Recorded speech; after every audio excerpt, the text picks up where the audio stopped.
Good morning. So, I've been brewing beer for probably about 15 years. It's always changing my setup. I'm always making it better, making it just a quicker time to create the wort. Um, Today, I want to run through my current iteration, which is a 50 amp dual electric element setup.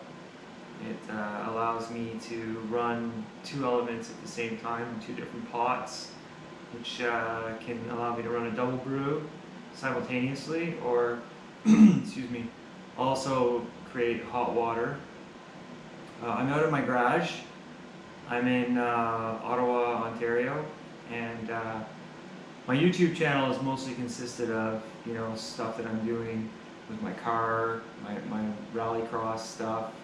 I have a vintage BMW that takes up almost all of my spare time to keep it running.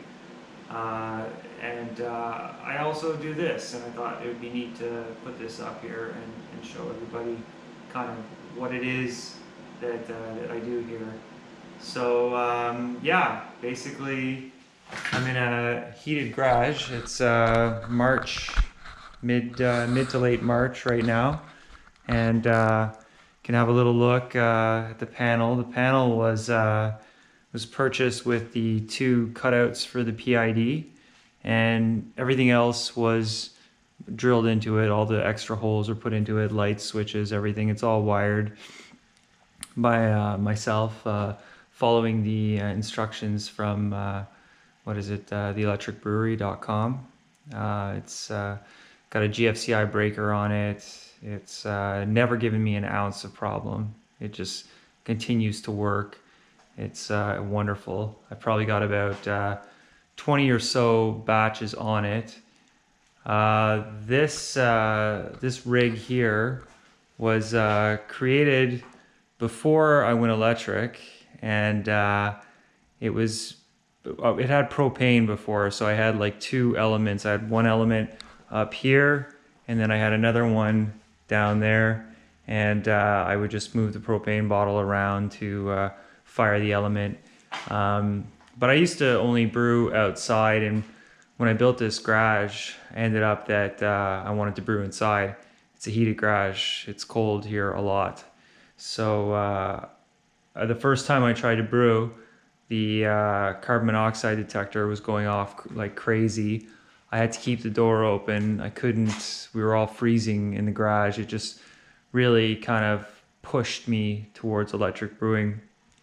When we built the garage back in, I think it was 2015, back then, I knew I would probably go electric at one point. So we put an outlet right down there for a dryer or a stove plug.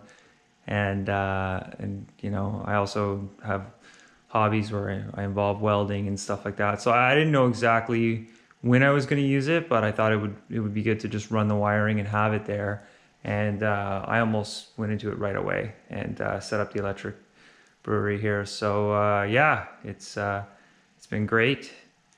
What's going on right now is I should probably have the lid on this. I'm warming up the water to throw into the mash, into the grains. You can see sort of that there is some activity going on in there. It's about 31 degrees Celsius. I'm trying to get it to 84. Yeah, it's pretty quick. It's 240, what do you call it, 240 amp, 240 watt, I don't know. Anyway, it's 240, whatever it is, and it's fast. You get the juice in there, and it takes water from 0 to hero quicker than my propane ever did. And I guess I can just show you a little bit about what's going on in here, but there isn't much to see. I'll just flip up one. It's full of grain. It's getting ready to get the water pitched into it. Yeah, it's a nice batch of beer that I've made, I don't know, a dozen times, probably more. I forget. This is kind of my beer. It's like a rye with 2 row, a little bit of specialty grains. It comes out with an amber kind of color. It's super tasty. It's got mostly Cascade, Mount Hood hops in it, and a little bit of dry hopping, not much.